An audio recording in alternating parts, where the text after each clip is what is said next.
اعوذ باللہ من الشیطان الرجیم بسم اللہ الرحمن الرحیم بل الانسان علی نفسہ بصیرہ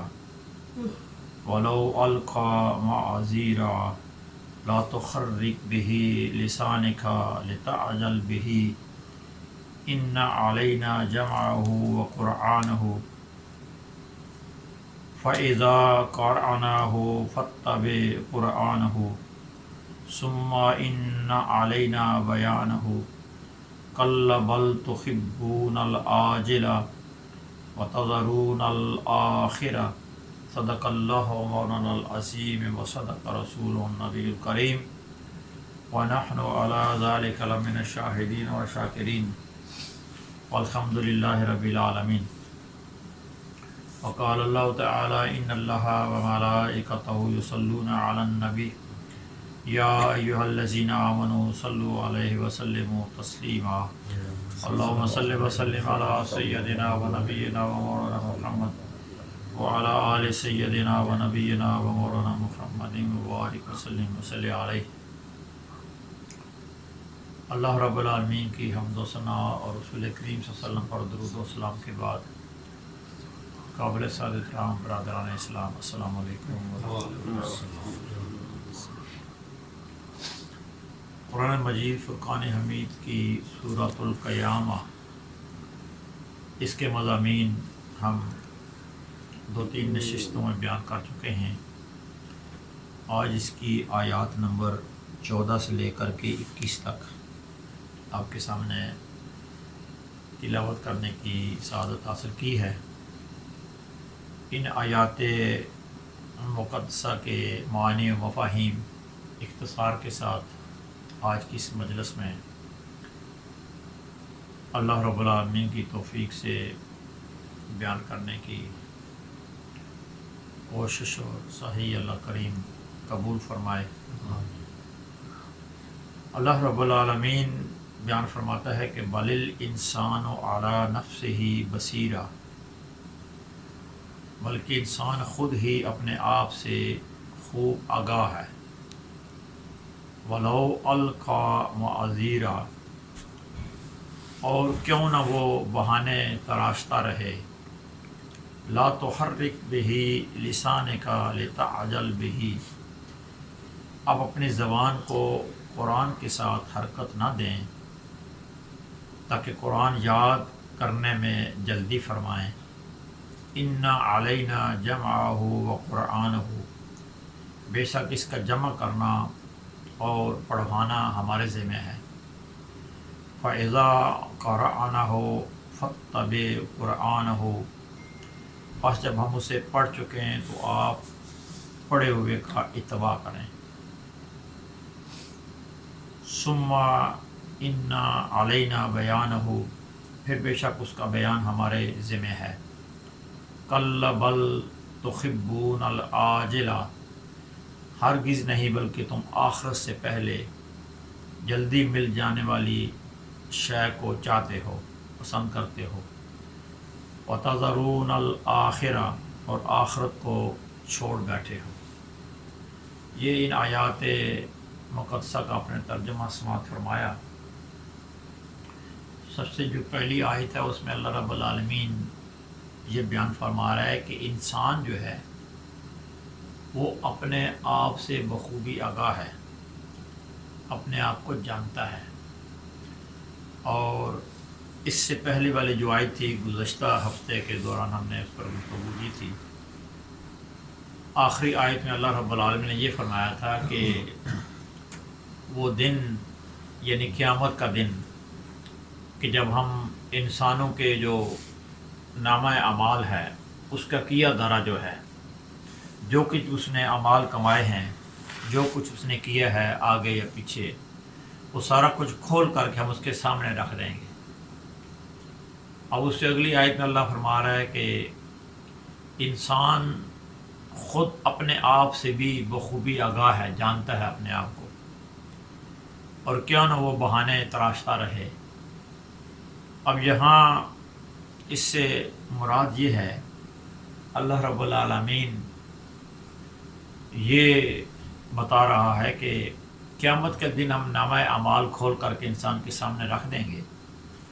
اور اس کا جتنے بھی کیا دھرا ہے اس کے سامنے ہوگا، اور وہاں اللہ رب العالمین یہ اب اس آیت میں یہ بتانا چاہ رہا ہے کہ انسان جو ہے وہ نامہ اعمال اس کے سامنے نہ بھی کھولا جائے، اس کے اعمال کی کتاب اس کے سامنے نہ بھی رکھی جائے، تو پھر بھی وہ جانتا ہے اپنے آپ کو، وہ اپنے آپ سے آگاہ ہے کہ وہ دنیا میں کیا کرتا رہا ہے۔ وہ نامہ اعمال جو ہے وہ ہم نہ بھی کھولیں تو پھر بھی وہ اسے پتہ ہے کہ میں نے کیا کیا نیک اعمال کیے ہیں اور کیا کیا کہاں کہاں میں نے نافرمانیاں کی ہیں۔ کیونکہ ایسا معاملہ نہیں ہے کہ جس سے انسان خود آگاہ نہیں ہے، البتہ انسان جو ہے وہ اس کی عادت ہے کہ وہ بہانے تراشا کرتا ہے، ہیلے بہانے کیا کرتا ہے، اور وہاں بھی میدان محشر میں بھی اللہ کی کچہری میں بھی جب نامہ اعمال اس کے سامنے آئے گا تو وہ ہیلے بہانے تراشنے کی کوشش کرے گا۔ لیکن اللہ رب العالمین فرماتا ہے کہ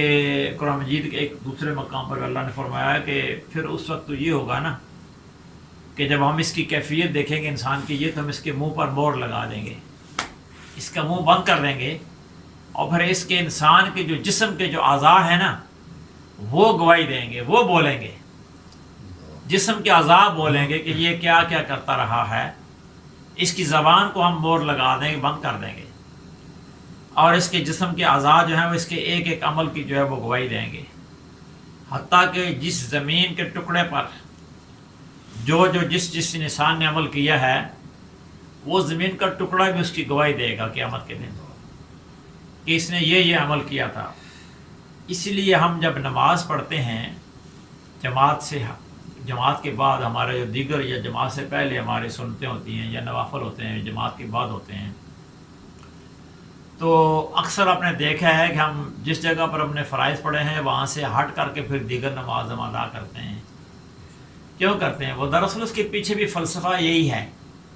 کہ یہاں اپنے کھڑے ہو کر کے فرض ادا کیے ہیں، اب سنتے ہیں، آپ ادا کرنا چاہتے ہیں، نوافل ادا کرنا چاہتے ہیں، آپ جگہ اپنی بدل لیں، تو یہ جگہ جہاں آپ نے فرض ادا کیے ہیں یہ بھی آپ قیامت کے دن گواہی دے گی، اور وہ جہاں آپ نے سنتے ادا کیے ہیں وہ بھی قیامت کے دن گواہی دے گی۔ اس شخص نے، اللہ تیرے بندے نے زمین کو ٹکڑا گواہی دے گا کہ میرے اوپر کھڑے ہو کر کے یا بیٹھ کر کے اس نے تیری عبادت کی تھی۔ تو اسی طرح دیگر اعمال جو ہیں انسان کے، جہاں جہاں اس نے کیے، جیسے جیسے کیے، اگر وہاں وہ جب انسان ہلے بہانے تراشنا شروع کرے گا تو اللہ رب العالمین کی جانب سے پھر جسم کے جو اعضاء ہیں ان کو حکم دیا جائے گا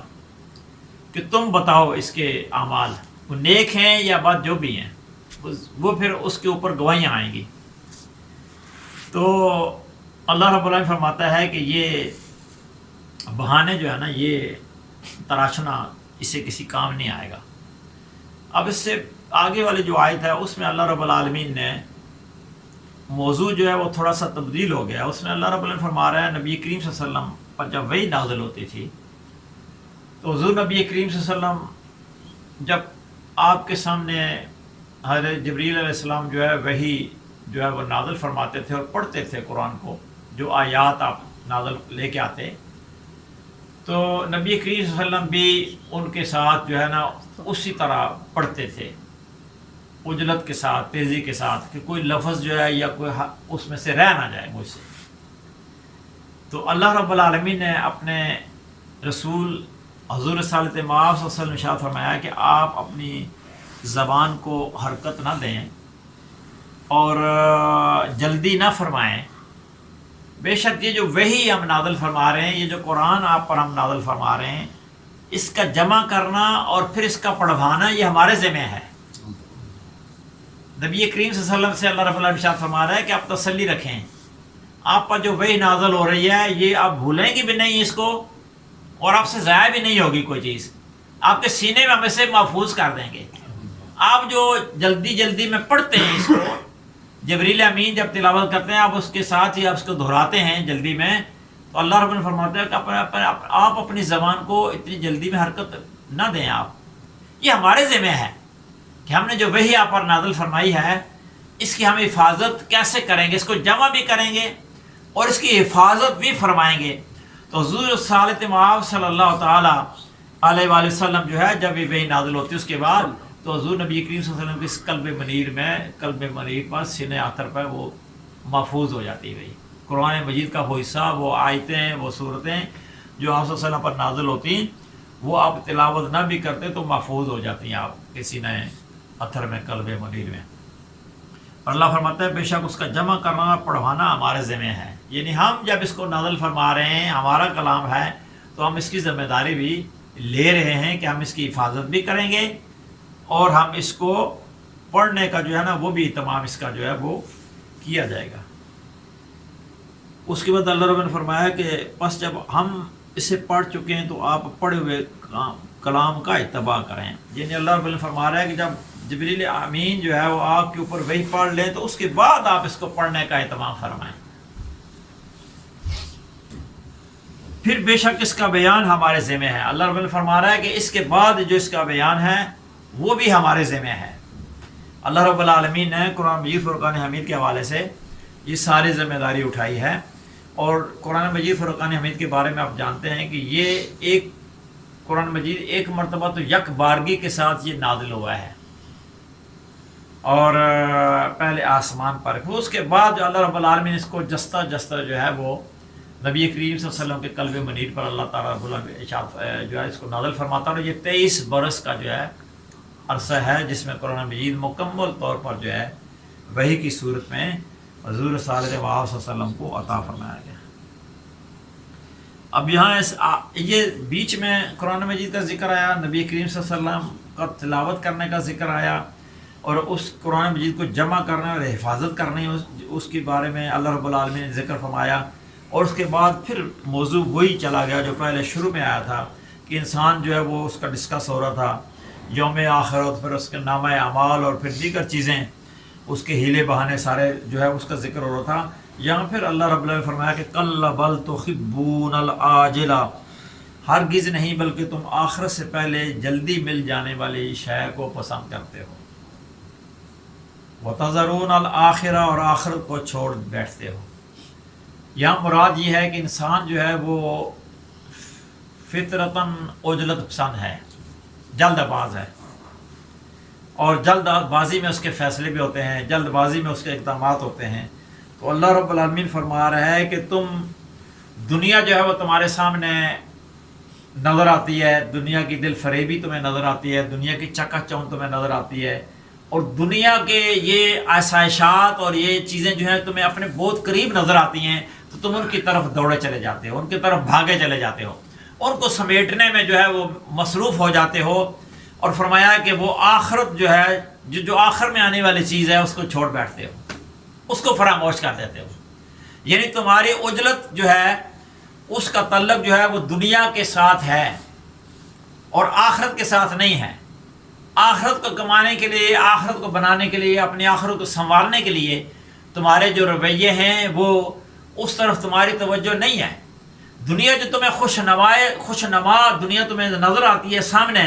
اپنے اس کی طرف بھاگتے ہو، اس کی طرف دوڑتے ہو. اس کو حاصل کرنے کے لیے تم سارے ہیلے بہانے جو ہے اور سارے اسباب جو ہے وہ اختیار کرتے ہو. لیکن وہ جو آخرت ہے، جب تمہیں اللہ رب العالمین کی بارگاہ میں حاضر ہونا ہے اور اپنے اعمال کا تمہیں جواب دہ ہونا ہے، اس کو تم فراموش کر دیتے ہو. تو یہ سورۃ القیامہ جو ہے اس کے یہ آج آپ نے جو آیات سماعت فرمائیں 14 سے لے کر کے 21 تک، آیت نمبر 14 سے 21 تک یہ آیات آپ نے سماعت فرمائیں. آج ان کے معنی مفاہیم آپ کے سامنے جو بیان کیے ہیں، اللہ رب العالمین ہمیں سمجھنے اور قرآن مجید کی تعلیمات پر عمل کرنے کی توفیق عطا فرمائے.